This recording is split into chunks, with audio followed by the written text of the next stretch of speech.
Seperti yang kita ketahui, kalau tasawuf, atau sufisme, adalah ilmu untuk mengetahui bagaimana cara menyucikan jiwa, menjernihkan akhlak, membangun dohir dan batin, serta untuk memperoleh kebahagiaan yang abadi. Tasawuf, pada awalnya merupakan gerakan zuhud, atau menjauhi hal duniawi, dalam Islam, dan dalam perkembangannya melahirkan tradisi mistisme Islam. Beberapa ulama menganggap, sufisme berpotensi melahirkan bid'ah dan kesesatan. Dan ketika kita berbicara sufisme di tanah Jawa, maka yang paling terkenal adalah Syekh Siti Jenar.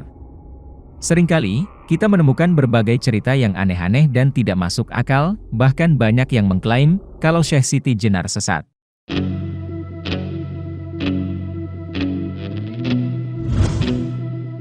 Para wali dan ulama di wilayah kekuasaan Demak kala itu, termasuk Syekh Siti Jenar, hanya diberi kewenangan mengajarkan syahadat dan tauhid.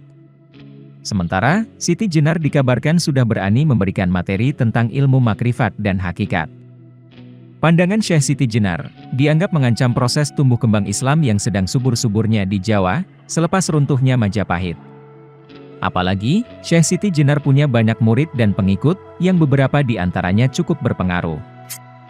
Mari kita mulai yang ringan-ringan dulu tentang fitnah yang beredar, sebelum masuk ke pembahasan ajarannya, yang ternyata itu adalah ajaran futuristik yang melampaui zamannya.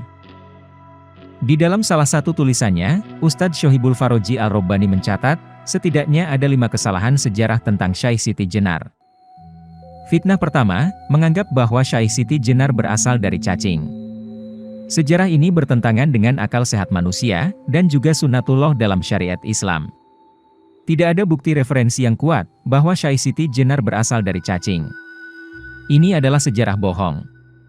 Syekh Siti Jenar adalah manusia biasa, beliau dilahirkan di Persia pada tahun 1404 Masehi, dengan nama Sayyid Hasan Ali Al-Husaini. Ayahnya bernama Sayyid Sholih, yang pernah menjadi mufti Malaka di masa pemerintahan Sultan Muhammad Iskandar Shah. Dalam sebuah naskah klasik Serat Candhaki pun riwayat Jati, cerita yang masih sangat populer tersebut, dibantah secara tegas. Artinya, adapun diceritakan kalau Lemah Bang itu berasal dari cacing, itu salah. Sebenarnya ia memang manusia, yang akrab dengan rakyat jelata, bertempat tinggal di desa Lemah Abang. Fitnah kedua, ajaran Manunggaling Kawula Gusti, yang diidentikan kepada Syekh Siti Jenar oleh beberapa penulis sejarah, adalah bohong, tidak berdasar, alias ngawur. Istilah itu berasal dari kitab-kitab primbon Jawa, yang dimaknai secara serampangan. Padahal, dalam suluk Syekh Siti Jenar, beliau menggunakan kalimat Fanawal Bako. Fanawal Bako, sangat berbeda penafsirannya dengan Manunggaling Kawula Gusti. Istilah ini merupakan ajaran tauhid, yang merujuk pada firman Allah surat Al-Qasas ayat 88, Kullu syai'in halikun, illa wajhahu. Artinya, segala sesuatu itu akan rusak dan binasa, kecuali zat Allah. Syekh Siti Jenar adalah penganut ajaran tauhid sejati, tauhid Fanawal Bako, tauhid Qur'ani, dan tauhid syar'i. Sedangkan dalam ilmu fikih Islam, Siti Jenar muda berguru kepada Sunan Ampel selama 8 tahun. Dan belajar ilmu usuluddin kepada Sunan Gunung Jati, selama 2 tahun. Video ini nanti akan membahasnya secara gamblang, apa dan bagaimana ajaran Fanawal Bako itu bisa relevan dengan penjelasan ilmu pengetahuan zaman sekarang. Fitnah ketiga, dalam beberapa buku diceritakan, bahwa Syekh Siti Jenar meninggalkan sholat, puasa Ramadan, sholat Jumat, haji dan sebagainya. Syekh Burhanpuri, dalam risalah Burhanpuri halaman 19 membantahnya. Ia berkata, saya berguru kepada Syekh Siti Jenar selama 9 tahun, saya melihat dengan mata kepala saya sendiri, bahwa dia adalah pengamal syariat Islam sejati, bahkan sholat sunnah yang dilakukan Syekh Siti Jenar adalah lebih banyak daripada manusia biasa. Tidak pernah bibirnya berhenti berzikir, Allah, Allah, Allah, dan membaca sholawat Nabi. Tidak pernah ia putus puasa Daud, Senin Kamis, puasa Yaumul Bid, dan tidak pernah saya melihat dia meninggalkan sholat Jumat. Fitnah keempat, beberapa penulis telah menulis, bahwa kematian Syekh Siti Jenar, mayatnya berubah menjadi anjing. Ini adalah suatu penghinaan kepada seorang waliullah, seorang cucu Nabi Muhammad. Dalam teori antropologi atau biologi molekuler bahkan biologi kuantum sekalipun, manusia lahir dari manusia, dan akan wafat sebagai manusia. Berdasarkan riwayat para habaib, ulama, kiai, dan ajengan yang terpercaya kewaroannya, Mereka berkata, bahwa Syekh Siti Jenar meninggal dalam kondisi sedang bersujud di pengimaman Masjid Agung Cirebon, setelah sholat tahajud. Para santri baru mengetahuinya saat akan melaksanakan sholat subuh. Fitnah kelima, cerita bahwa Syekh Siti Jenar dibunuh oleh 9 wali, adalah bohong, tidak memiliki literatur primer. Cerita itu hanyalah cerita fiktif yang ditambah-tambahi, agar kelihatan dahsyat, dan laris bila dijadikan film atau sinetron. Wali Songo adalah penegak syariat Islam di tanah Jawa. Padahal, dalam Maqasidus Syariah diajarkan, bahwa Islam itu memelihara kehidupan, atau hifzun nasal wal hayah.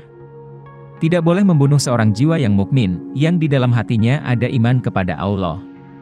Tidaklah mungkin, 9 waliullah yang suci, dari keturunan Nabi Muhammad, akan membunuh waliullah dari keturunan yang sama. Ini tidak bisa diterima akal sehat. Penghancuran sejarah ini, menurut ahli sejarah Islam Indonesia, Profesor Dr. Aziumardi Asra, adalah ulah penjajah Belanda untuk memecah belah umat Islam, agar selalu bertikai antara Sunni dengan Syiah, antara ulama syariat dengan ulama hakikat. Bahkan, penjajah Belanda telah mengklasifikasikan umat Islam Indonesia dengan politik divide et impera, atau politik pecah belah, dengan 3 kelas. 1. Kelas santri, diidentikan dengan 9 wali. 2. Kelas priai, diidentikan dengan Raden Fatah, Sultan Demak. 3. Kelas abangan, diidentikan dengan Syekh Siti Jenar. Sekarang, mari kita bahas secara gamblang. Berdasarkan cerita, sebuah momen yang menjadikan Syekh Siti Jenar disebut wali sesat, adalah ketika utusan dari Kesultanan Demak, mengundang Syekh Siti Jenar untuk diinterogasi mengenai ajaran-ajarannya yang dirasa nyeleneh kepada para santrinya.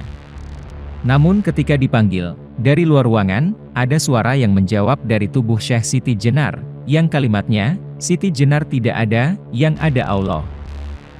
Siapapun yang memiliki mindset terlalu sederhana, pasti akan menuduh, kalimat itu adalah sebuah pengakuan menyamakan diri dengan Tuhan.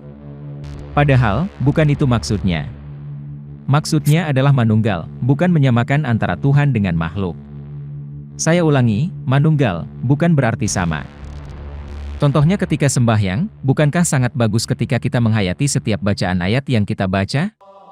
Nah sekarang bayangkan, jika kita membaca surat Az-Zariyat ayat 56-58, yang artinya berikut ini, tidaklah aku menciptakan jin dan manusia kecuali untuk beribadah kepadaku? Aku tidak menghendaki rezeki sedikit pun dari mereka, dan tidak menghendaki agar mereka memberi makan kepadaku. Sesungguhnya, Allah lah Maha Pemberi rezeki, yang mempunyai kekuatan lagi sangat kukuh. Pada ayat ini, bisa kita lihat dalam terjemahannya ada kata aku. Nah, bila kita menghayati kalimat ini, apa yang terjadi? Sama saja, sebenarnya kita mengaku-ngaku sebagai Tuhan. Kalau kita mengatakan aku, kemana asosiasi kata aku itu? Bukankah kepada orang yang mengatakannya sendiri? Ding, mikingi jingin isil cimit iet, tipi piki sirit pindik siji. Baiklah, coba kita pakai surat Al-Ikhlas. Dalam ayat pertama, katakanlah, Dia Allah yang Esa. Ketika kita membaca Qul, maka itu adalah perintah untuk mengatakan. Katakanlah, Dia Allah yang Esa. Masalahnya, siapa yang kita suruh mengatakan itu? Apakah kita menyuruh Allah mengatakan, kalau Allah itu Esa? Apakah Allah tidak tahu, kalau dirinya itu Esa, sehingga kita berani menyuruh-nyuruh? Dalam terjemahan semi tafsir, ditambahkan dalam kurung Nabi Muhammad. Jadi seolah-olah, Nabi Muhammadlah yang disuruh Allah mengatakan hal itu. Namun, ketika kita membaca ayat pertama ini, baik dalam sholat atau ketika lagi santai, kitalah yang seolah menyuruh-nyuruh Nabi Muhammad. Katakanlah Muhammad, Dia Allah yang Esa. Apakah Nabi Muhammad tidak tahu kalau Allah itu Esa, sehingga kita berani menyuruh-nyuruh beliau? Ini baru pemahaman yang pertama. Ada lagi, mengapa surah Qul Huwallahu Ahad disebut surat Al-Ikhlas, padahal tidak ada kata Al-Ikhlas dalam surat ini? Maka, ikhlas artinya kondisi jiwa yang sudah menyatu dengan Allah. Dia atau kata huwa dalam ayat pertama, ada yang secara unik dimaknai sebagai Muhammad. Maknanya jadi begini, katakanlah, Dia, Muhammad, adalah Allah yang Esa. Atau ringkasnya, katakanlah, Muhammad adalah Allah yang Esa. Sebagian ahli tasawuf mempercayai, sosok Muhammad telah lebur dalam kemaksuman elemen Nurullah. Ini sesuai dengan hadis, Ana Ahmad bila mim, aku adalah Ahmad tanpa huruf mim. Ada lagi yang memaknainya sangat berbeda dari yang lain. Jika Al-Quran datang dari Allah kepada Nabi, maka penjelasannya menjadi seperti berikut ini. Allah menyuruh Nabi Muhammad mengatakan bahwa Dia Allah yang Esa. Nah, Dia yang Esa ini siapa? Allah atau Muhammad? Kalau yang Esa adalah Allah, seharusnya menggunakan kata ana atau aku. Dan ketika huwa ini seharusnya adalah ana, maka maknanya menjadi akulah Allah yang Esa. Siapa aku ini? Berarti yang barusan mengatakan atau mengaku. Lalu, ketika sholat dimaknai berdoa, dan berdoa ini dimaknai mengajukan permohonan, maka membaca surat Al-Ikhlas terkesan tidak sopan, atau malah jadi sok tahu. Mari kita lihat simulasi sederhananya. Ketika kita berdoa, kita berkata kepada Allah, tunjukkanlah kami ke jalan yang lurus. Katakanlah, Dia Allah yang Esa. Sudahlah kita mohon petunjuk, tapi di lain sisi, kita menyuruh Allah mengatakan bahwa Allah itu Esa. Padahal, Allah Maha Tahu, tidak usah kita beritahu kalau dirinya Esa, atau bahkan kita menyuruh mengatakannya. Kita kembali ke Syekh Siti Jenar. Sesungguhnya, dalam hal ini, Syekh Siti Jenar lebih mulia dari kita, karena saat beliau mengatakan, Siti Jenar tidak ada, yang ada Allah. Saat mengatakan itu, ego atau keakuan Syekh Siti Jenar menjadi lenyap. Tahapan beliau sudah sangat tinggi, sehingga sudah bisa melihat esensi sesungguhnya, bahwa semua yang ada itu sebenarnya semu, yang mutlak ada hanya Allah. Yang lain itu semu. Justru yang sesat ya kita ini, menyebut kata aku, yang artinya menunjuk kepada Tuhan, tapi keakuan kita masih ada. So, siapa sebenarnya yang mengaku sebagai Tuhan? Sekarang mari kita lihat fenomena saat Nabi Muhammad menerima dan menyampaikan wahyu. Dari mana ayat-ayat Al-Quran keluar? Bukankah dari lisannya dan jasad fisiknya Muhammad? Tapi mengapa kita tidak mengatakan, Muhammad mengaku sebagai Allah?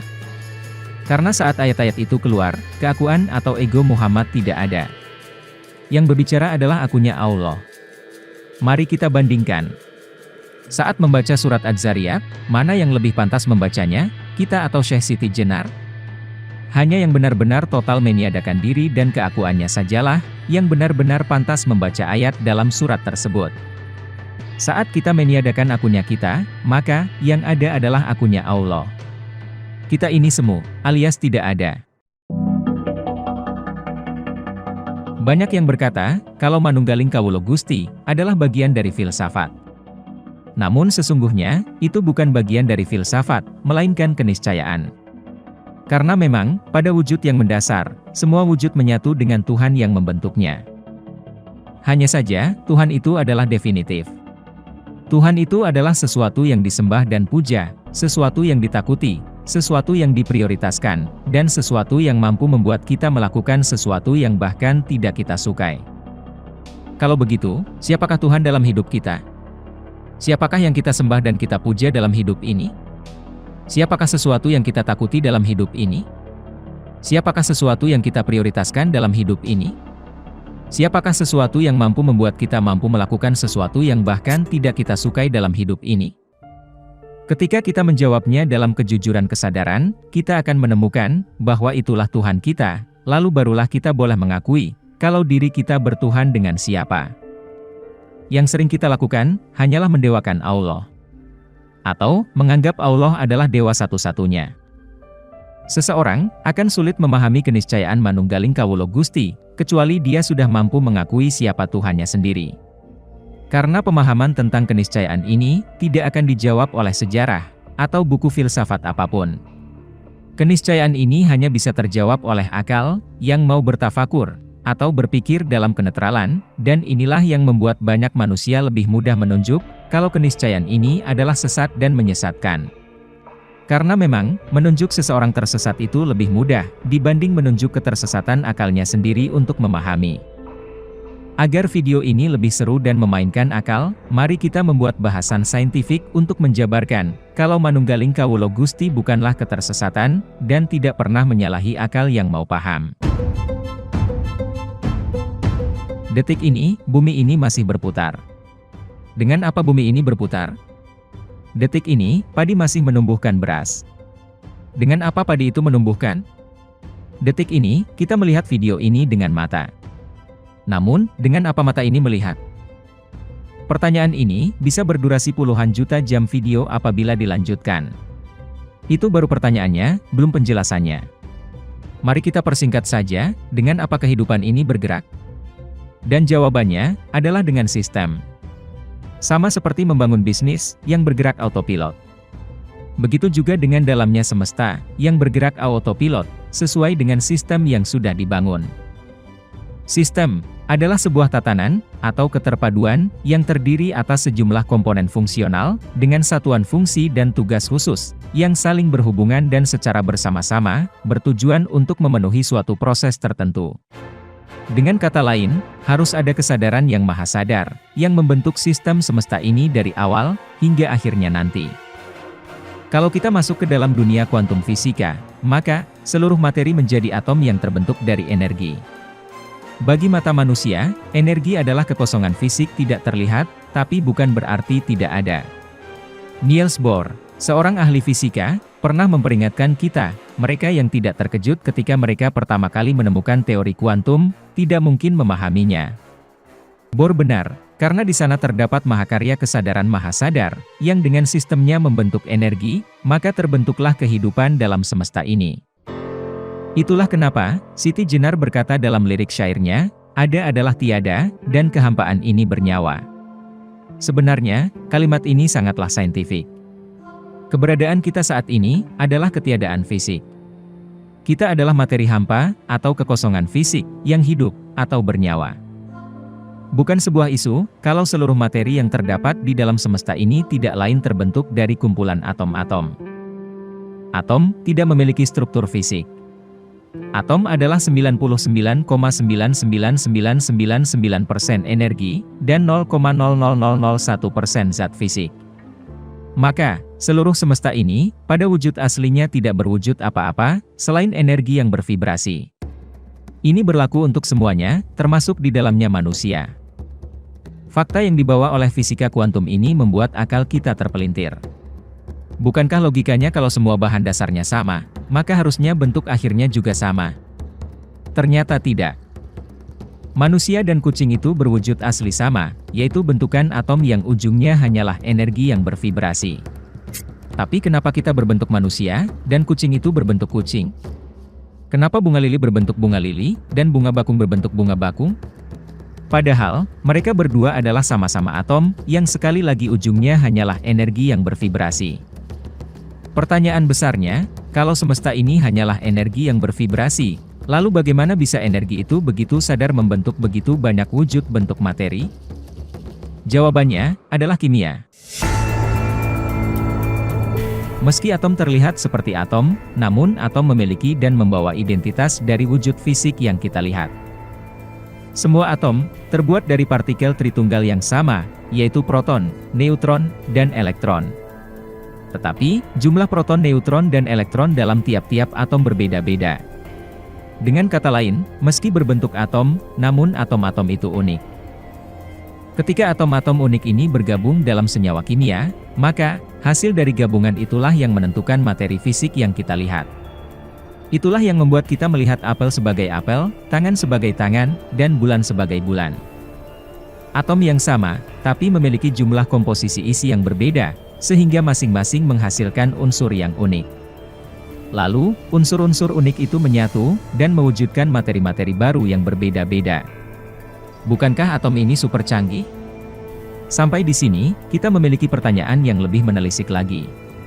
Yaitu, bagaimana bisa, atom-atom ini bergerak dengan kesadaran yang cerdas, sehingga mampu menciptakan universe, dan bahkan multiverse. Bukankah ini sebuah mahakarya? Lalu siapakah penggerak mahakarya ini? Kita boleh saja meniadakan Tuhan, karena belum tentu kita memang benar-benar bertuhan, atau kurang tepat dalam mendefinisikan apa itu Tuhan. Hanya saja, meniadakan zat maha pembuat yang kesadarannya memancar ke dalam setiap molekul semesta yang berwujud, adalah kesia-siaan yang nyata. Mari kita pikirkan, siapa yang memberi kesadaran kepada energi bervibrasi ini untuk saling membentuk atom-atom unik dan bergabung dalam senyawa kimia, yang dari unsur kimia itu muncullah sesuatu yang kita sebut air, tanah, udara, angin, matahari, bulan, bumi, hewan, tumbuhan, dan tubuh kita sekarang? Dari sistem yang dibentuk oleh kesadaran yang Zat Maha inilah, semua menyatu dan membentuk. Jelas manusia tidak akan pernah bisa terlepas dari tubuhnya. Kita berada di sini sekarang, melihat video ini, dan mencoba memikirkannya, adalah karena atom-atom kita telah sukses dibentuk oleh Zat yang Maha itu. Jadi, apakah kita masih bisa menyangkal, kalau kesadaran Zat yang Maha itu tidak ada? Kalau kita menjawab ada, lalu bertanyalah, apakah saat ini, detik ini kita terpisah dari sistemnya Zat Maha, ataukah kita menyatu? Maka, jawaban yang tepat, adalah dalam ketundukan seorang makhluk. Coba pikirkan seluruh sistem dalam hidup ini. Apakah semuanya terpisah dengan kesadarannya, atau kesadaran kitalah yang sengaja memisahkan diri dari keniscayaan yang sebenarnya? Bahkan, kalau kita mengumpat atas nama ketersesatan, sambil berlari terbirit-birit pun, tetap saja masih bagian dari sistemnya Zat Maha. Ketersesatan itu, hanyalah bagian dari sistemnya. Begitu juga dengan kita adalah sistemnya, menyatu dengan sistemnya, serta bergerak karenanya. Tapi kalau penyatuan itu belum terasa, maka tidak apa, itu hanya karena kita memang belum bisa bermanunggal dengan pemilik sistem itu. Karena, kita memang belum menyaksikannya sebagai Tuhan. Kesaksian, bukan sekedar menjawab. Kesaksian, bukan sekedar merasakan. Kesaksian, adalah menyatu dengan apa yang disaksikannya. Sementara untuk kebersaksian, dibutuhkan yang namanya kerelaan. Zat Maha, tidak butuh disaksikan sebagai Tuhan. Kitalah yang merelakan diri menuhankannya. PR kita memang masih banyak. Dalam kerendahan yang terisak, kita memang bahkan belum menyaksikannya sebagai Tuhan, karena kita masih memiliki Tuhan lain selain dirinya. Jadi, siapa yang tersesat saat ini? Apakah seseorang yang sudah menyaksikan Tuhan dalam dirinya sendiri itu tersesat, atau kita yang tersesat? Dan kami lebih dekat kepadanya, daripada urat lehernya. Kita adalah satu adalah kita. Jelas kita akan berpikir ulang lagi mulai sekarang. Karena ternyata, memang dari awalnya kita sudah menyatu dengan Zat Maha. Kita menyatu bukan untuk menjadi Tuhan, melainkan untuk bertuhan. Pahamilah pernyataan ini dengan ketundukan seorang makhluk, agar kita tidak sengaja menyesatkan diri dengan menganggap diri sebagai Tuhan. Diri ini tidak bisa menjadi Tuhan, karena bahkan, Tuhan, tidak butuh dituhankan. Pesan Siti Jenar melalui Manunggaling Kawula Gusti, hanya hendak memberitahu kita, bahwa kita harus mewakili Zat Maha untuk mengelola bumi. Dan itu adalah tugas manusia sejak awal diciptakan, sebagai khalifah di muka bumi. Apakah ini menyesatkan dan menyalahi akal? Izinkan kesadaran kita menjawabnya. Sekali lagi, apakah selama ini kita menganggap Allah itu sebagai pribadi atau dewa satu-satunya yang kita sembah? Allah bukanlah dewa, walaupun seringkali kita telah salah, dengan menganggapnya sebagai dewa satu-satunya. Dia tidak bisa dikatakan apa atau siapa, karena dia adalah awal dari segalanya.